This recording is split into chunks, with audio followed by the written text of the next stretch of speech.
anyway, moving on, let's go to the next topic because of our time. This one is Tinubu is set to Tinubu to set committee to tackle tankers, and of course we know about the explosion that happened recently. Anyway, President Bola Tinubu will set up a high-powered committee to investigate the recurrence of tank explosions and implement safety measures to forestall the tragedy. Now, the Minister of Information, Mohammed Idris, stated this on Sunday at the Palace of the Emir of Suleja, where he visited to commiserate with victims of Saturday tank explosion in Diko Junction in Gurara local government area of Niger State. He said members of the committee would be drawn from the Ministry of Information and National Orientation, the Ministry of Humanitarian Affairs, the Independent Petroleum Marketers Association of Nigeria, IPMN, and Tankers Driver Association and other stakeholders. The minister also said enlightenment campaigns on the safe movement of tankers, road safety habits, and the dangers of scoping leaked fuel will be carried out by his ministry. The delegation also planned to visit various hospitals in Suleja where 55 injured individuals were for urgent medical attention. Now, the delegation also planned to visit the Diko Junction, which is now a grim reminder of the potential dangers posed by fuel tankers on Nigerian roads. At least 86 persons died and 55 others were injured on Saturday, January 18, 2025, while scooping fuel from a fallen tanker. Of course, that's the video. In fact, the person who recorded this must have been a narrow escape, probably injured, because it was spark towards the end of the video. But anyways, I do not know if this is a roll or an up sound, but I would like to have that video play because there are about 2 videos there. So let's have the video, let's watch it properly this time, and of course come back to the studio to actually talk about you know, the committee and of course the every time fuel tanker falling on Nigerian roads. We'll be right back.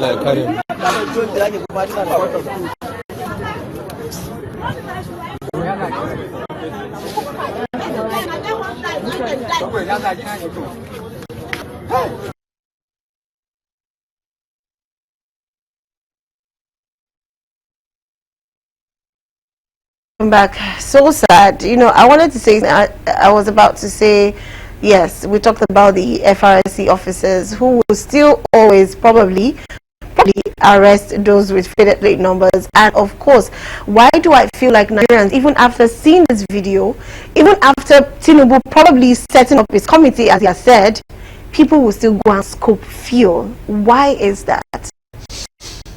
I need to start by commiserating the victims. It's sad. Very. I know what it takes to lose a loved one, and I pray that I send my condolences to governor, to families that lost their loved ones due to these incidents. And thereafter, I need to be very sincere with the mentality of an average Nigerian. We naturally like to disobey. If you there's a place in my area before now when I just moved in, when the roads do not urinate here. It was written. It was written so conspicuously. But guess what is happening? That is where people go to urinate. Of course. Now, when that was immediately I moved in. After like 2 years, and I found that the person now cleaned it and now use something white, maybe like a paint or so. urinate and dump your destiny here. Guess what happened? What happened? People stopped urinating here. It's funny. It's funny. So obviously there's just that instinct. I'll give another instance. Yeah. There was a friend of mine whose children are a little more grown now. They are girls, and because the girls are becoming of age, he now bought dogs and wrote "Beware of dogs." But you know the funniest thing? People are always waiting for the girls. Oh. People will find. I'm talking about guys in the hood. He's a little older than I am, so you know our children are becoming of age, and we were just talking about certain things, and you know, he now told me that the next thing when he spoke to one of his friends, he now said, "Remove that. You don't need to warn people. Now create small holes in your gates where those dogs can peek. Yeah, and see them. Where any ones that can see." He created the cage and locked them up and only put beware of dogs. But people didn't listen. But you see, when he removed that beware of dogs and just he called the welder to perforate certain places in the gates where those dogs, when you knock, those dogs come to they charge at you. Yeah. Hold back. Then he said within 1 week the entire street became desolate. He said, in fact, he used to before he did street lights, all this what was it called, halogen, so that guys will stop sitting at the corridors of his street. But that's not the situation at the moment when he removed. So naturally, I can give you. I'm in the education sector. I can give you instances of how they just want to just try their luck with disobeying things. Now let's now get down to this. You see, while I encourage national orientation, which is important, I think on the side of the government, the response to emergencies for every state, we need to up our game. Yeah. If it were Lagos, not like it can't happen in Lagos, but I can vouch that the response time. Sometimes ago, I was driving, and you know, a friend in the studio mentioned that around Ajalakola, it has been fixed right now. So there was this. In fact, for like 3 days, the tanker was still on the road. But when it wanted to happen, I was driving my family to church on Sunday. When I saw that it hasn't caught fire, I turned back. People were asking, "Why are you turning? Just use the opportunity to quickly go before." I was shocked. I was actually shocked that people were advising me. You so fast. If people were in commercial buses and they were motivating driver, just go. Move fast before instead of trying to save. Why not take else? There are other places, but the route is far. Yeah. So Nigerians just naturally love to take risk. But I think we're using it in the wrong way. We should use it in business. Yeah, use it to boost the economy. Use it to push your life forward. So, nonetheless, I still need to put serious emphasis on government not doing their work enough. How many firefighting stations do we have? Many states build? Sometimes even it's only the capital. Then something will now happen very far away from the capital. How do you expect them to move within record time to solve such situation?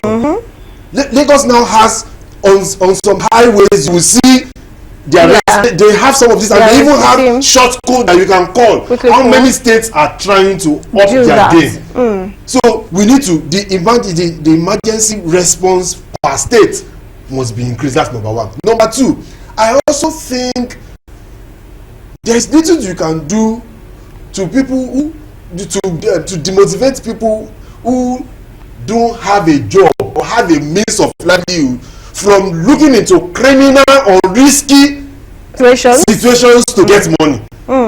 So it's not about the police coming to arrest all them because they see them. We must do something about unemployment. Otherwise, see, provided they know that they can 20 liters out of that place, they will always go. Money, they would do that. No matter the committee, irrespective of how risky. So our emergency, our fire service, must have more in the states.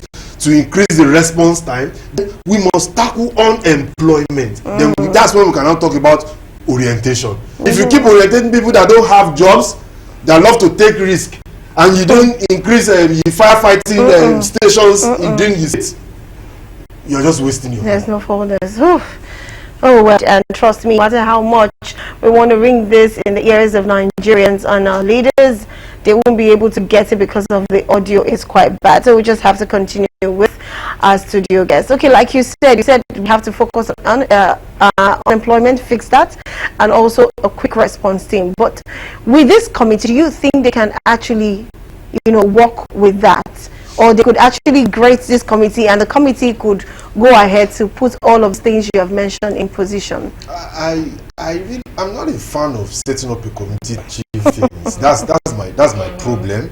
But on the other hand, I've come to realize that if you don't in the political terrain, if you don't set up these committees, some stakeholders will complain of being disenfranchised. They will tell you they were not consulted. They will find a way to sabotage efforts. Nigeria is complex. even an ordinary LCDA. I know what we go through at my LCDA meeting when we're having landlord association meetings. You feel as an enlightened person who drives within the community, you feel if we put us together, get resources from the government and fix this road, it will be better. But you will find out that some people will tell you, if we make the government do this thing, they will pull down shops that are their means of livelihood, and the shops has been there for 20 years that they've been in the community. So because of their shops, they won't. We should not fix the roads. Now imagine going ahead because you think you have influence, because you know the health and the government chairman, you know the deputy governor, you now use your influence to bring government that they should fix that road. People will gang up to sabotage it. They will just gang up. So you see, it's easy when you just want to help yourself, but you see, when it has to do with community, a state, a local government, it's not, when they set up these things, it's not because they don't know how to. They will now tag you as being draconian. They will tag you as being a dictator. I can give you more instances of what I went through in the community. At a point, I had to stop attending some of these meetings. I had to stop attending some of these meetings because let me tell you what is worse. We don't bring in cars into the community. We have somewhere where we park. We now walk down because some of us have to use plank to enter into our own compounds when it's raining. But they still do not think solving the road is a priority. And you know the excuse? Because their shops will be demolished. I'll give another instance. When I was president of a NGO, a Rotary Club, I know you are aware. We wanted to put borehole in the community. We were so excited about it because when they went to do research and interact with certain people, we saw poverty, and we knew that if we put industrial borehole, we will solve 50%. Many of these children go late to school because they have to fetch water in the morning. All this kind of, then economic activities aren't moving well because of water. So we were excited because according to our own pillars, that's we solving community problem. We were ready. At the time when we wanted to, we've had meetings, but we just found out that the community was just indifferent. We were expecting them to be eager and excited about it. And I had to use native intelligence. My team members were giving me feedback that was so good. We've done for certain communities, and we saw how these guys were eager and happy. But they were just so indifferent. So I just told a member of my team that let's go late in the evenings. Let's not come with cars. Let's not behave as if we are there. Let's just. I now went with all of my team members, and We parked very, very far. We used bikes to enter. We now I said that some of these people that we dress normal. Some of these people that wants to do poll. What do you think? Don't you think we should stop it? If you see the way they welcome the idea that we should stop it. Wow. That is a very crazy idea. When those children, because when they send the children very early in the morning to the stream to fetch water, that's when they have sex with their wives. Oh. And because they live in a room with 4, 5 children, there's no time for intimacy. So we are trying to find their own. So intimacy is more important in the community than what? Wow. Why do you have this when the children are off to school? You because the woman too has to probably go to work, or the man too has to go to the. So look at how we were thinking. Now imagine we had gone ahead without community involvement. When we now identify the problem, that's when we now found a way to sit down and let us find. They now told us we should still cite it somewhere far. It is going to the stream that you solve, not putting the water closer. And we have to agree.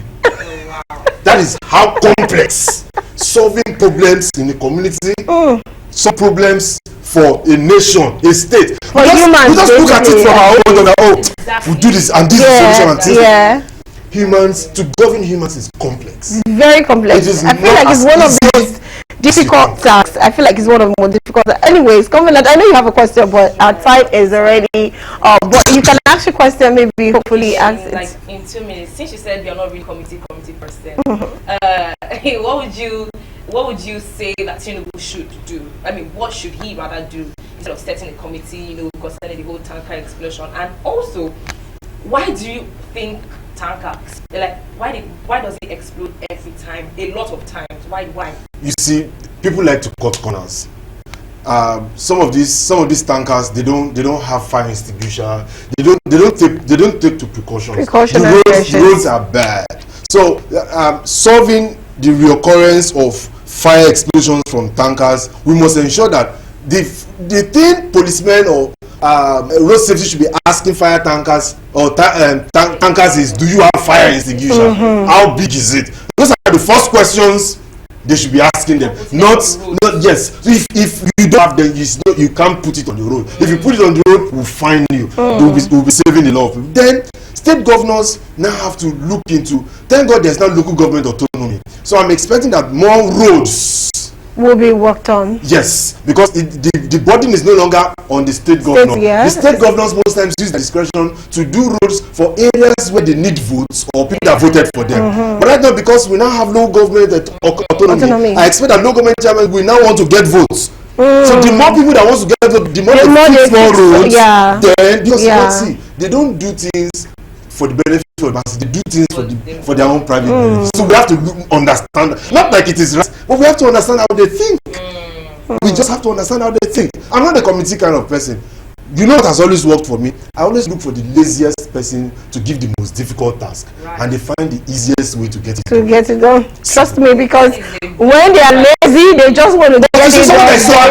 They will not do protocol and tell you things will not be done. They keep talking and talking. The one I want to set up a committee. Take for instance, when I want to set up a committee and it's a must, then I make sure that I put someone who does not like meetings in charge as the chairman. So they will within 3 minutes, 5 minutes. But if you put a talkative, someone that likes talking, that likes to talk, they'll just do grammar, no effort. No effort, no solution, no way forward. Oh wow. Anyways, this topic is quite interesting, even though as interesting as it is, it's not something that we should really be talking about, because by now Nigerians should understand that when you see a fuel tanker that has fallen, you should stay away. But of course, like Chacha rightly said, we need employment. This unemployment issue has to be solved, and reorientation. So in as much as Tinubu wants to build a committee or want to set up a committee, I think they still need to focus on these things. Anyway, thank you so much. I want to say thank you to our Zoom guests. Actually, they tried, even though the audio went bad by talking about the second topic. I want to appreciate Barrister Tunji Abdulhamid for joining us on the bus today, and also Comrade Olabwola for joining us and taking their time out to be here with us. And of course, I would appreciate my special guest, our special guest, Femi Chacha Emmanuel, for doing justice to this topic. And of course, you can see that if not for the chair, has to be you know, seated on, he will probably be standing explaining this matter, this topic. Thank you so much for coming on the show. Thank you so much. Okay, Randall. Yes. Thank you so much, Alex, for watching.